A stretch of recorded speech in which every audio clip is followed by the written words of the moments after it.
नमस्कार दोस्तों। ईरान अफगानिस्तान के लोगों को जबरदस्ती उनके देश डिपोर्ट कर रहा है। आप सभी जानते हैं कि भारत की सीमा बांग्लादेश और म्यांमार के साथ में साझा होती है, तो कई सारे म्यांमार और बांग्लादेशी के घुसपैठिए भारत में अवैध रूप से निवास करते हैं, जिसमें सबसे बड़ा एग्जाम्पल है पश्चिम बंगाल, जहां 50 से 70 लाख के आसपास जो हैं अवैध रूप से घुसपैठिए निवास करते हैं। तो पूरे भारत में बहुत सारे होंगे। बस इसी प्रकार का एक नया मामला ईरान में देखने को मिला। ईरान में तकरीबन अफगानिस्तान के लोगों की संख्या 30 लाख से ज्यादा हो गई है, जिसके चलते ईरान अब इनको वापस इनके देश भेज रहा है और भेजने के साथ साथ इनकी पिटाई भी कर रहा है। बहुत बुरी तरीके से इनके साथ मारपीट भी की जा रही है और इसके साथ ही अफगानिस्तान के लोगों के ऊपर इस प्रकार का आरोप भी लगाया गया है कि अभी जो युद्ध हुआ था ईरान और इजराइल का, उसमें इजराइल का इन्होंने साथ दिया, यानी कि जासूसी करने का काम किया था। तो पूरा मामला जान लेते हैं और ईरान के साथ साथ अब पाकिस्तान भी इन्हें निकालने की तैयारी कर रहा है। तो आखिरकार ऐसा क्यों हो रहा है, पूरे विवरण को हम जानते हैं। मेरा नाम है अंजलि और मैं आप सभी का स्वागत करती हूँ एग्जाम नारी के यूट्यूब प्लेटफॉर्म पर। अभी हाल ही में 1 घंटे पहले एक न्यूज निकल के आती है, जिसमें हुआ क्या है, दुनिया का सबसे बड़ा रिकॉर्ड इस समय कायम हुआ है। किस बात का रिकॉर्ड बना है वो आगे मैं आपको बताने वाली हूं। ईरान ने 16 दिन में तकरीबन 5 लाख अफगानिस्तानियों को निकाल दिया है।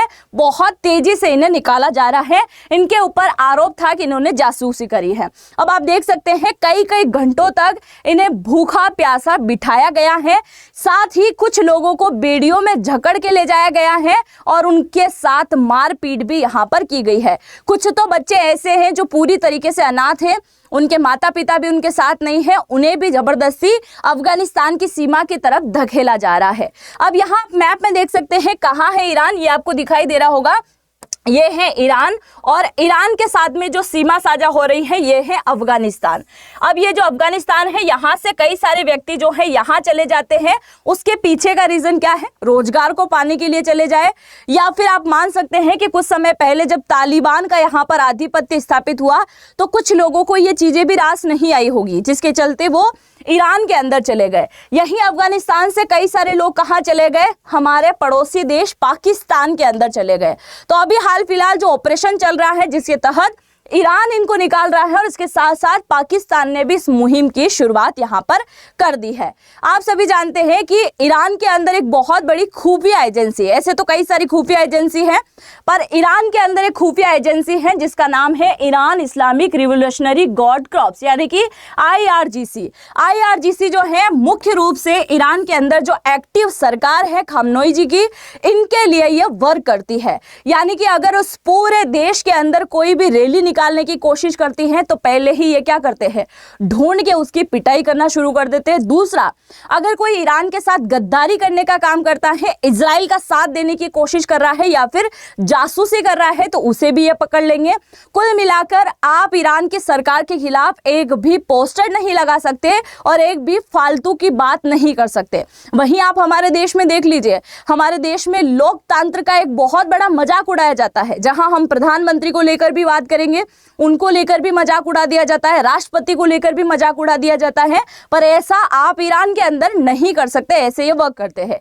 तो इनके द्वारा कई सारे व्यक्तियों को अभी पकड़ा गया है।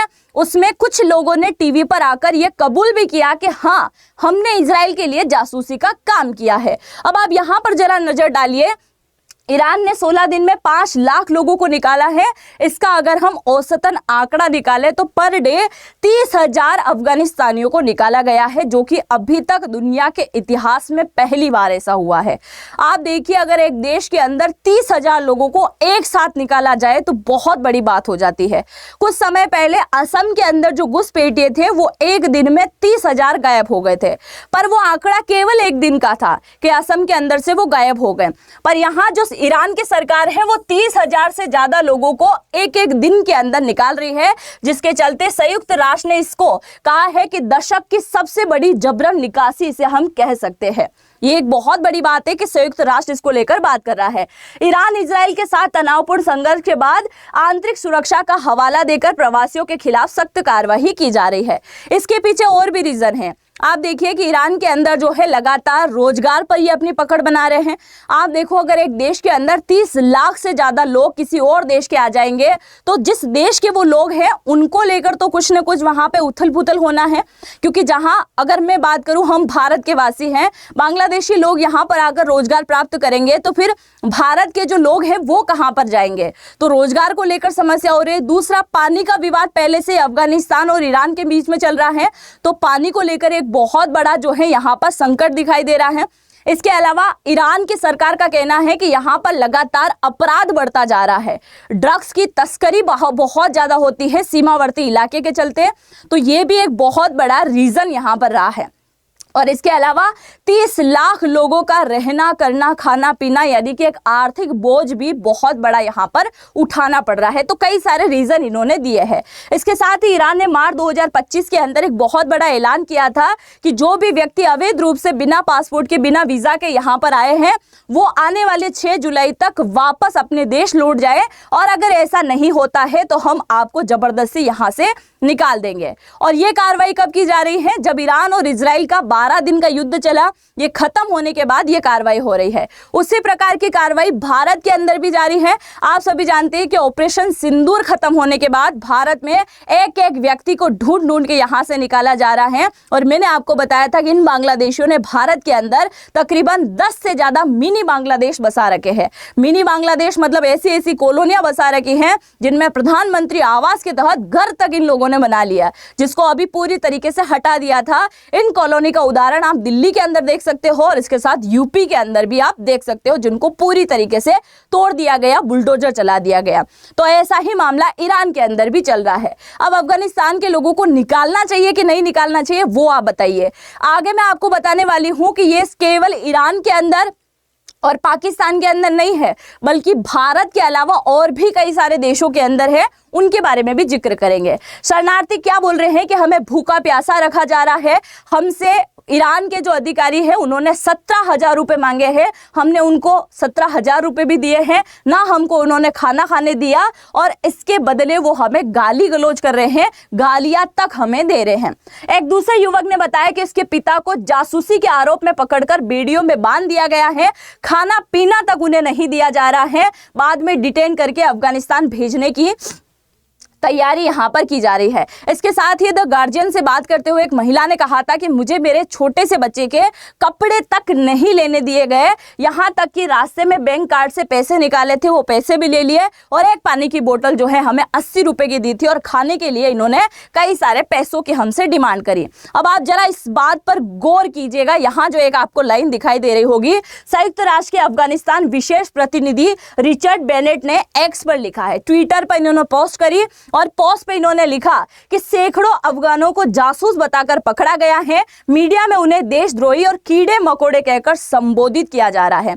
चलो ठीक है, ये अवैध रूप से रह रहे थे, इन्हें निकाला जा रहा है, पर किसी देश के लोगों को कीड़े मकोड़े बोलना तो एक बहुत अलग बात हो जाती है। क्या आप इस बात से सहमत हैं कि आप किसी इंसान को कीड़े मकोड़े बोल दोगे? जरूर से बताइएगा। ईरान के सरकारी चैनल पर एक अफगान नागरिक को इजराइल के लिए जासूसी करते हुए कबूल इन्होंने कर लिया है कि हाँ हमने जासूसी करी थी। उसने कहा था कि जर्मनी में रहने वाले एक व्यक्ति के द्वारा उसे पैसे देने की बात की गई, तकरीबन $2,000, और उसके बाद ने उसने क्या किया था कि वहां पर जासूसी करने का काम कर दिया। हालांकि इसका कोई पूरा प्रूफ अभी तक नहीं मिला है। अब ईरान के साथ साथ पाकिस्तान भी शुरू हो गया है। पाकिस्तान ने 2025 में अब तक ईरान और पाकिस्तान दोनों ने मिलकर 16 लाख लोगों को अभी तक वापस भेज दिया है, और अगर दिसंबर के लास्ट तक जाए, हम दिसंबर 2025 के आखिरी तक जाएंगे तो तकरीबन इनकी संख्या 30 लाख से ज्यादा यहां पर हो जाएगी। इसके साथ ही अफगानिस्तान इतने बड़े पलायन को संभालने के लिए तैयार नहीं है, न रहने की जगह है, न रोजगार है, न सुरक्षा है। आप देखिए कुछ समय पहले रशिया के द्वारा अफगानिस्तान के अंदर जो तालिबान की सरकार है उससे जो है सरकार का मायना दिया गया, पहली बार मान्यता उसे मिली, और मान्यता मिलते से अगर 30 लाख लोग वापस उसके देश में लौट जाएंगे, अब ये केवल यहां से नहीं जा रहे हैं, पाकिस्तान से भी आने वाले हैं, तो उनकी तो पूरी तरीके से व्यवस्था बिगड़ जाएगी, क्योंकि ये इतना सा बड़ा देश है और यहाँ पे एकदम से 30 लाख लोग आ जाएंगे तो इनकी व्यवस्था पूरी तरीके से बिगड़ेगी। अब सवाल यह आता है कि ये केवल ईरान और पाकिस्तान के अंदर नहीं है और भी दूसरे देशों के अंदर है, तो कहां कहां मौजूद है जान लेते हैं। अब आप यहां पर देखिए, ये रहा अफगानिस्तान, ये रहा पाकिस्तान और ये रहा इंडिया, यहां तक ये फैले हुए हैं। इसके साथ ही अगर हम यहाँ की बात करें तो ये दिल्ली के अंदर फैले हुए हैं। दिल्ली के अंदर आपको लाजपत नगर के अंदर देखने को मिल जाएंगे, हैदराबाद में आप चले जाओ वहां देखने को मिल जाएंगे अफगानिस्तान के व्यक्ति, और इसके अलावा जम्मू कश्मीर में आप चले जाइए वहां पर आपको अफगानी व्यक्ति देखने को मिल जाएंगे जो कि अवैध रूप से निवास कर रहे हैं। इसके अलावा अगर हम बात करें दूसरे देशों की, तो तुर्की के अंदर भी कई सारे जो है अफगानी लोग निवास करते हैं। और इसके अलावा यूरोप कंट्री की मैं बात करूं तो जर्मनी के अंदर आपको देखने को मिल जाएंगे, फ्रांस के अंदर देखने को मिल जाएंगे, और इसके अलावा ग्रीस के अंदर भी अफगानिस्तान के व्यक्ति देखने को मिल जाएंगे। अब तालिबान की सरकार ने कुछ समय पहले ईरान को बोला था कि भाई आपके यहाँ पर जितने भी अफगानिस्तान के व्यक्ति हैं उन्हें वापस हमारे देश भेज दीजिए, ताकि ये यहाँ पर आएंगे, काम करेंगे, इन्हें रोजगार मिलेगा और अपने देश की अर्थव्यवस्था में ये योगदान दे पाएंगे। पर तालिबान ने ऐसा नहीं बोला था कि एक झटके में सबको भेज देना ताकि इनकी व्यवस्था पूरी तरीके से बिगड़ जाए। अब ये कम से कम ये इनके देश के लोगों को लेने के लिए रेडी तो हैं। आप देखिए, हम बांग्लादेशियों को जैसे ही डिपोर्ट कर रहे हैं तो बांग्लादेश बोल रहा है कि हम नहीं लेंगे उनको, ये तो हमारे यहाँ के है ही नहीं, मना ही कर दिया, सीधा लेने से इनकार कर रहा है उसी देश के वासियों को। पर अफगानिस्तान यहां लेने को रेडी बैठा हुआ है। अब आप मुझे जरा कमेंट सेक्शन में ये लिख के बताइएगा, क्या ईरान के द्वारा जो फैसला भी लिया गया है इन्हें निकालने का वो सही है या गलत है? क्या अफगानिस्तान के लोगों के साथ में यहां पर जुर्म हो रहा है, इन्हें कीड़े मकोड़े कह के संबोधित किया जा रहा है? इसमें आप कितने सहमत हैं जरूर से लिख के बताइएगा। और हाँ, मैं आप सभी के लिए एक नए प्रकार का AI कोर्स लेके आई हूं जिसमें आपको ढेर सारा डिस्काउंट मिलने वाला है और बहुत नए प्रकार के फीचर्स आप सीखने वाले हैं। ये जो पूरा आपको दिखाई दे रहा है कोर्स, ये है प्रेप इंस्टा का एक कोर्स जिसमें आपको पूरी क्लासेस यहां पर मिलने वाली हैं, जिसमें AI के 30 से ज्यादा टूल आपको मिलेंगे। यानी कि आप किसी भी प्रकार के वीडियो एडिटिंग सीखना चाहते हैं वो आपको मिलेगा, वीडियो क्रिएट करना चाहते हैं, नए नए पिक्चर्स और नए नए इसके अंदर क्रिएटिव फोटो लगाना चाहते हैं, आपके दिमाग में अगर कोई भी फोटो आता है उसे बनाना चाहते हैं, अगर आप किसी भी टाइप का कंटेंट बनाना चाहते हैं या कोई टैक्स लिखना चाहते हैं, व्लॉग लिखना चाहते हैं, लेक्चरर है, पूरा लेक्चर एक साथ चाहिए, यानी दुनिया भर के जितने भी क्वेश्चन आपके माइंड में आते हैं सब कुछ आपको यहाँ पर सिखाया जाएगा, सब कुछ रेडी करवाया जाएगा। और ये आपको मिलने वाला है इसी वीडियो के कमेंट सेक्शन में, जो पहला कमेंट है उसमें जाके आपको फॉर्म भरना है। और अगर इस कोर्स को आप ज्वाइन करते हैं तो अभी इसकी प्राइस जो है 5,999 है, और अच्छा खासा डिस्काउंट लेने के लिए आप यहाँ पर एक कोड यूज कीजिएगा AN10 का। जैसे ये कोड लगाओगे आपको 20% से ज्यादा डिस्काउंट यहाँ पर मिल जाएगा, तो जरूर से ज्वाइन कीजिएगा क्योंकि लिमिटेड सीट इसके अंदर रहने वाली है। और चैनल पे पहली बार आए हैं तो सब्सक्राइब करना बिल्कुल भी मत भूलिएगा। हम मिलते हैं नेक्स्ट वीडियो में, और इस तालिबान को लेकर, अफगानिस्तान को लेकर, ईरान पाकिस्तान को लेकर और बांग्लादेशी घुसपैठियों को लेकर जो भी आप सोचते हैं जरूर से कमेंट सेक्शन में लिख के जाइएगा। तब तक के लिए जय हिंद, जय भारत।